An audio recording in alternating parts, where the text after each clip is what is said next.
안녕하세요. 서울시립대학교 교수 박찬입니다.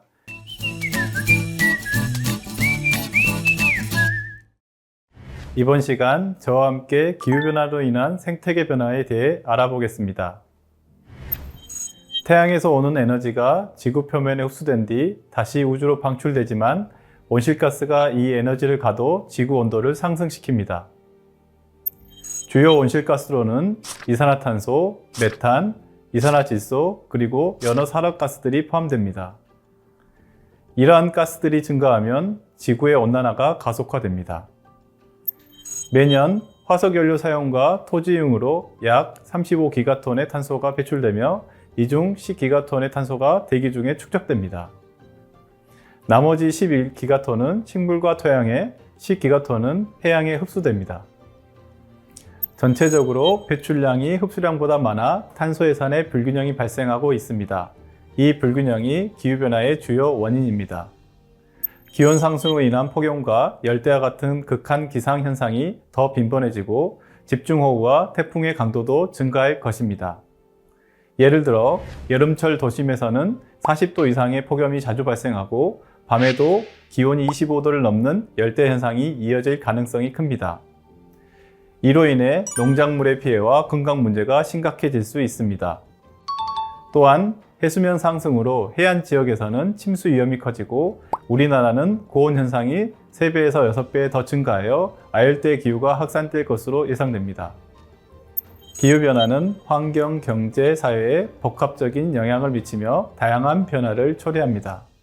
예를 들어 대기와 수질 오염은 공장 처리수 배출과 해수 온도 상승으로 인해 더욱 악화되며 이는 수생생물의 서식지 변화와 해양 생태계 붕괴로 이어질 수 있습니다.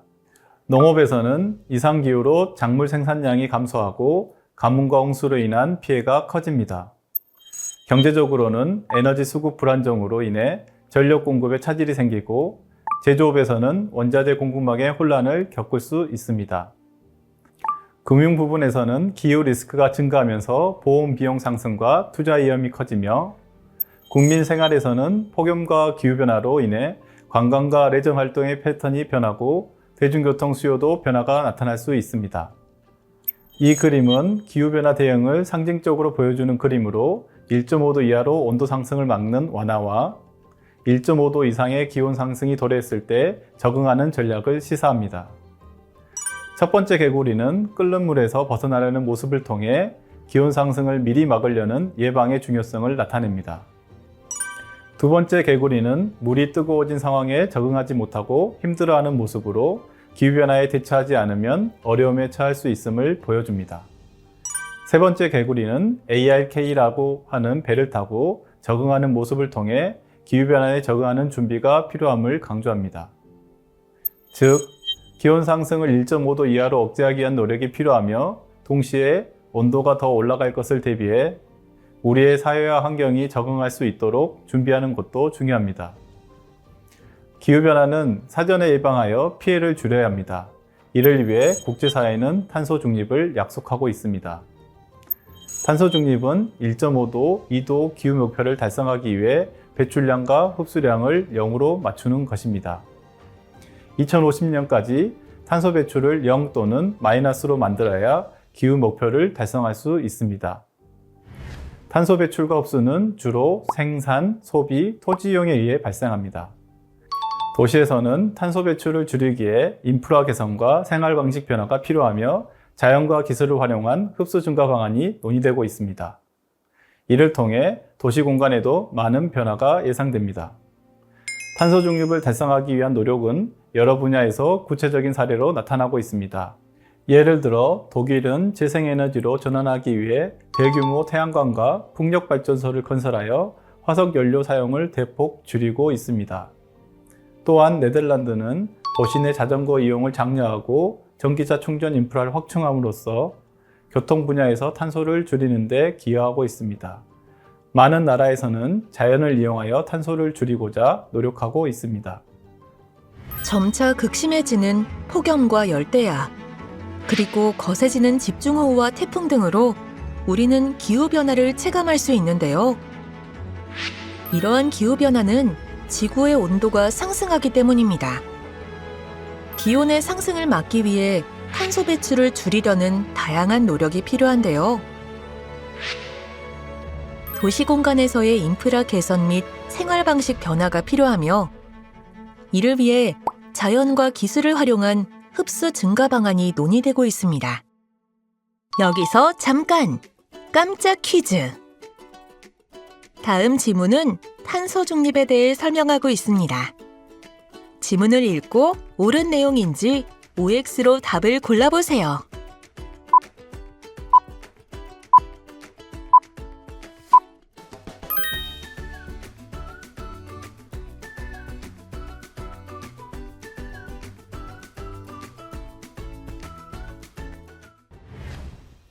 온도 상승, 강수 변화, 해수면 상승 등 기후변화의 직접적 원인으로 인해 해양생물 분포 변화, 농작물 생산 감소, 물 부족 등이 발생합니다. 기후변화로 인해 나타나는 생태계와 사회적 결과로 어업 및 농업 생산성 감소, 질병 확산, 사회적 불평등 증가 등이 나타납니다. 이 그림은 기후에 의해서 생태계와 인간 사회가 얼마나 쉽게 영향받는지를 보여줍니다.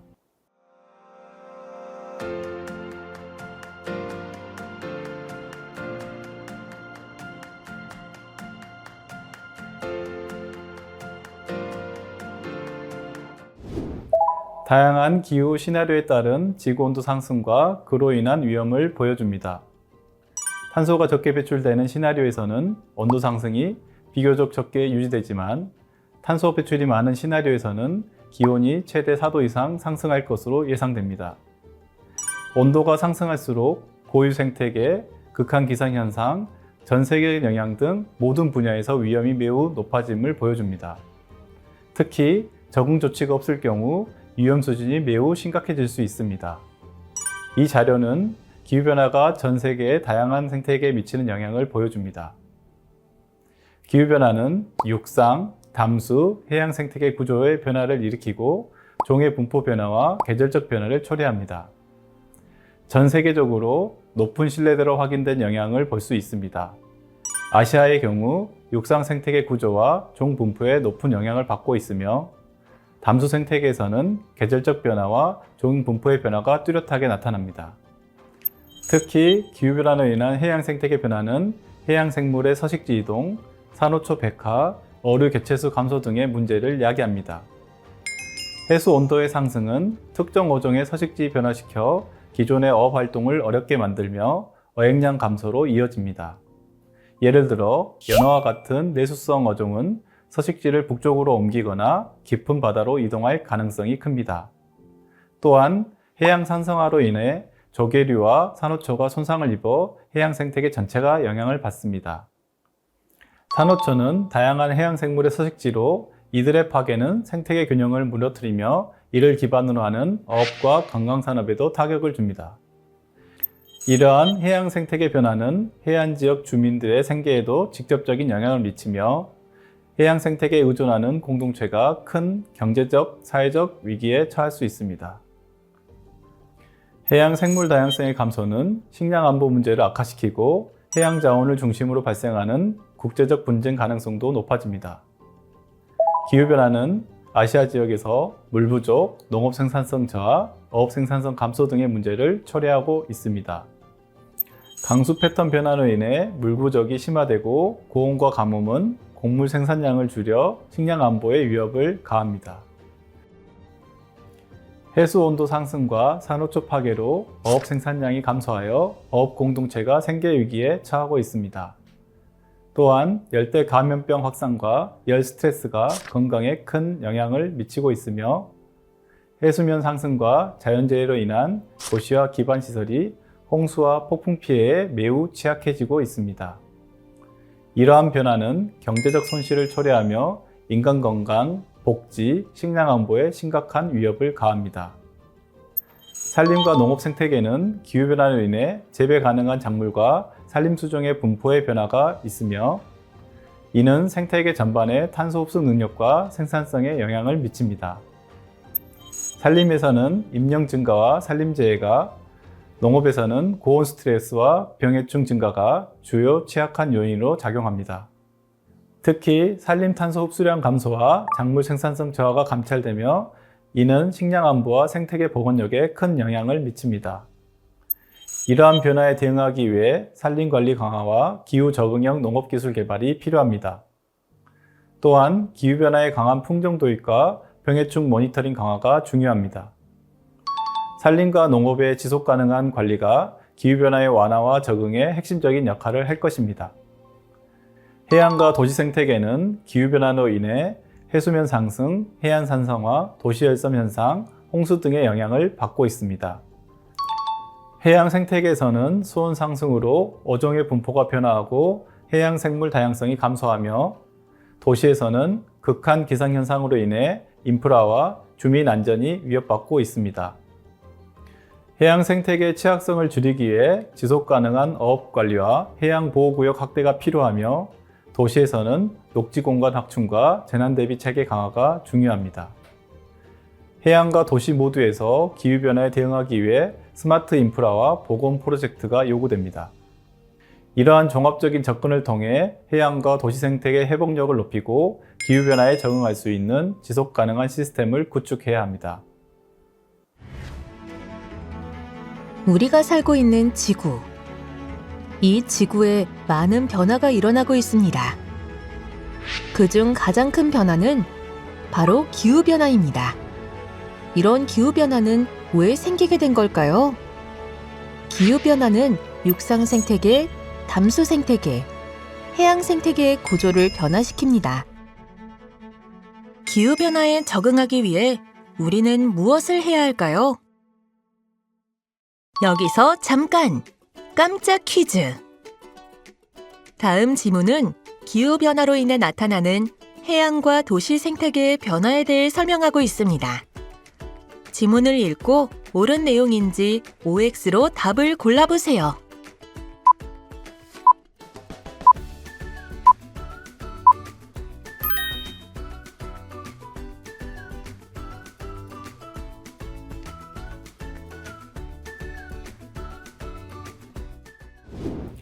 기후변화 적응을 경제, 사회, 제도 등의 측면으로 접근하면 경제적 측면에서는 해안 방어와 통합 관리, 지속 가능한 농업과 어업이 높은 가능성을 보입니다. 기술적 측면에서는 에너지 시스템과 인프라의 회복력 강화, 효율적인 물 관리 등이 중요합니다. 제도적 측면에서는 토지 및 도시계획, 건강 시스템 적응이 높은 효과를 발휘할 수 있으며, 사회적 측면에서는 생태계 서비스 보존과 생활 수준 개선이 중요한 역할을 합니다. 이러한 적응 옵션들은 각 분야의 기후 리스크에 맞춘 전략으로 전반적인 기후변화 대응력을 높이는 데 기여할 수 있습니다. 기후변화에 따른 생태계 적응은 생태계에 미치는 영향을 최소화하는 조정 과정입니다. 주요 전략으로는 생물 다양성 보호, 황폐화된 생태계 복원, 기후에 강한 종과 서식지 개발, 지속 가능한 토지 및 수자원 관리가 포함됩니다. 이러한 적응은 생태계 회복력을 높이고 인간 복지의 중요한 생태계 서비스를 유지하는 데 필수적입니다. 이를 통해 자연 기반 해법이 도전이자 기회로 작용할 수 있습니다. 이러한 기후변화에 따른 생태계 적응은 다양한 방식으로 실천되고 있습니다. 코스타리카는 숲 재생을 통해 생물 다양성을 보호하고, 중국은 녹색 상성으로 황폐화된 토지를 복원합니다. 호주는 기후에 강한 종과 서식지를 개발하며, 인도는 농업과 수자원 관리로 물 부족 문제에 대응하고 있습니다. 이러한 사례는 생태계 회복과 인간사회 지속 가능성에 중요한 기여를 합니다. 각 분야의 기후 리스크에 대한 맞춤 전략으로 다양한 적응 옵션이 있는데요. 생태계의 회복력을 높이고 생태계 서비스를 유지하기 위해 기후변화 대응력을 높일 수 있는 적응 옵션과 전략에 대한 이해와 노력이 필요합니다. 여기서 잠깐! 깜짝 퀴즈! 다음 지문은 기후변화에 따른 생태계의 적응에 대해 설명하고 있습니다. 지문을 읽고 옳은 내용인지 OX로 답을 골라보세요.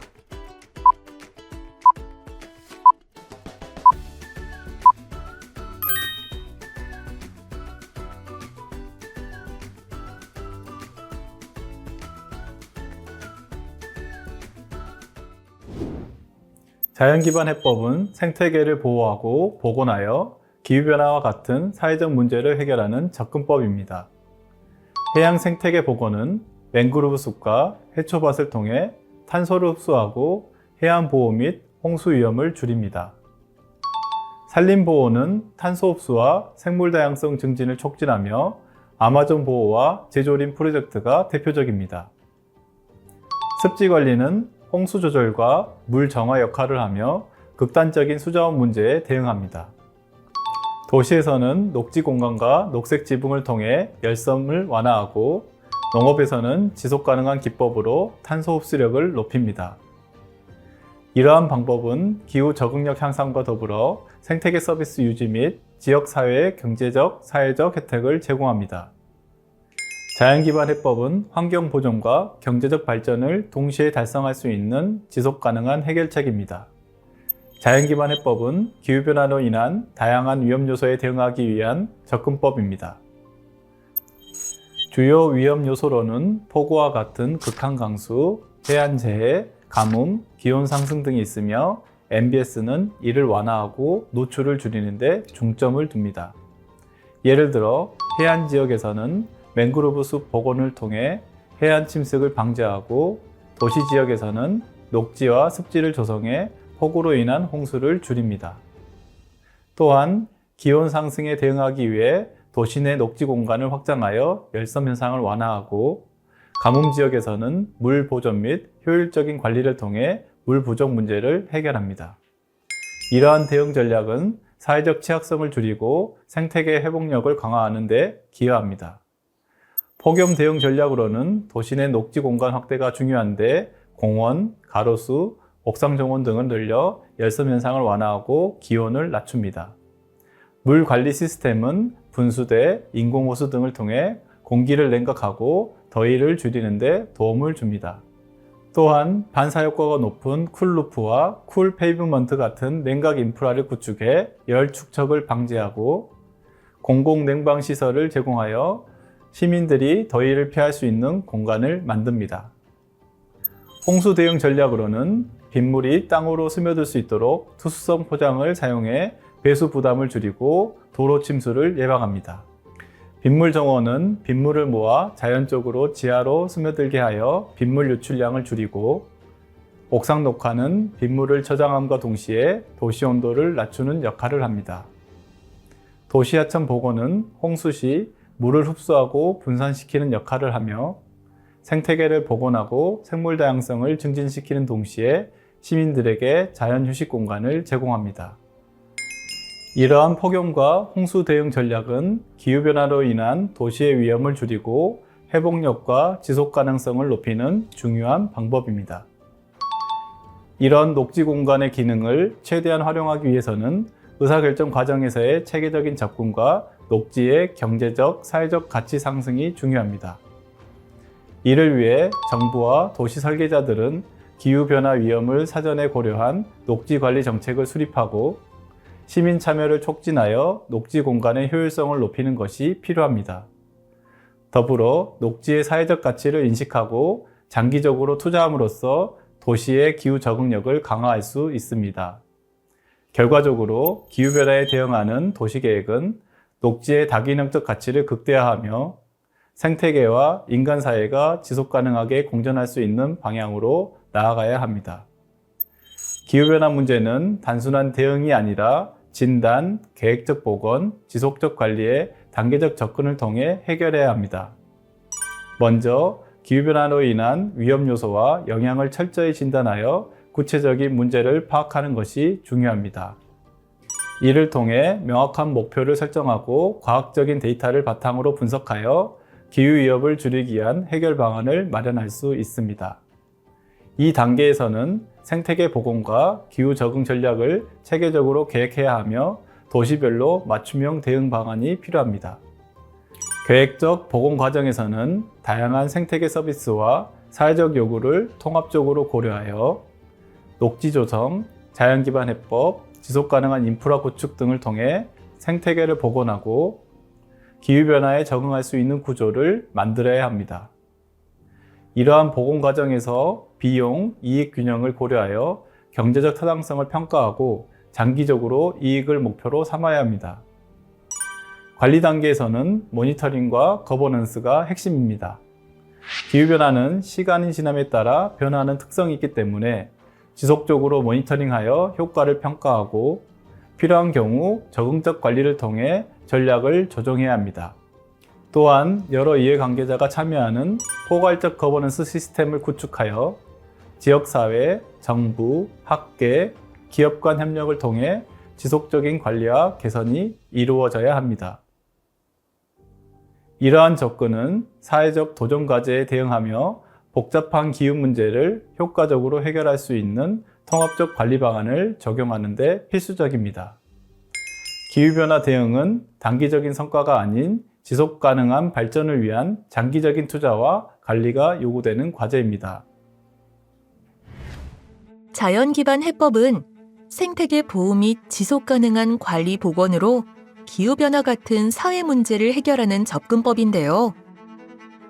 주요 위험 요소인 폭염과 홍수의 대응 전략을 통해 기후변화로 인한 도시의 위험을 줄이고 생태계의 회복력과 지속 가능성을 높일 수 있습니다.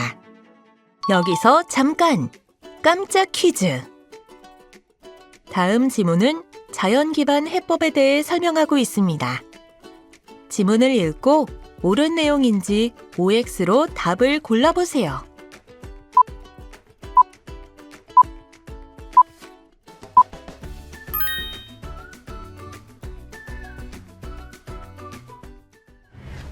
(2023년 4월) 해양수산부에서 해양생태계 기후변화 지표종 23종을 지정하여 고시하였습니다. 해양생태계 기후변화 지표종은 바닷물 온도 상승으로 인한 서식 및 분포 범위 변화, 번식 활동 시기 변화, 개체군 변화가 비교적 뚜렷하여 지속적인 조사 관찰을 통해 기후변화를 파악할 수 있는 해양 생물을 지정한 것을 말합니다. 해양어류 5종, 무척추동물 13종, 해조류 5종이 지정되었는데요. 해양 생태계의 변화를 나타내는 것은 이뿐만이 아닙니다. 기후변화로 인해 우리나라의 수온이 올라가자 동해에서 오징어와 명태가 사라지고 있는 것인데요. 심지어 따뜻해진 동해를 떠난 오징어가 북극해에서 유생까지 발견되면서 아예 북극의 산란지를 비롯한 서식지까지 형성했다는 것을 알 수 있었습니다. 반대로 수온 상승으로 인해 전에 볼 수 없었던 아열대 해양생물이 발견되기도 하는데요. 제주도나 남해안에서 코브라과 맹독성인 넓은 띠 큰 바다뱀, 거제도에서 파란 고리 문어, 그리고 부산 앞바다에서 산호초 등이 발견되었습니다. 그럼 이처럼 변화하는 기후에 적응하기 위해서는 어떻게 해야 할까요? 경상북도 농업기술원은 2024년 9월 사과, 하회, 감 수출 확대를 위한 수출 농업기술 지원단 중간평가회를 개최했습니다. 경북 수출 농업기술 지원단은 경상북도 특화 작목 7개 분야의 기술 지원단이 운영되고 있는데요. 사과 수출 농업기술 지원단은 기후변화에 따른 사과 일소 및 우박 피해 경감을 위한 사과원 환경 제어 시스템 보급을 점검했습니다.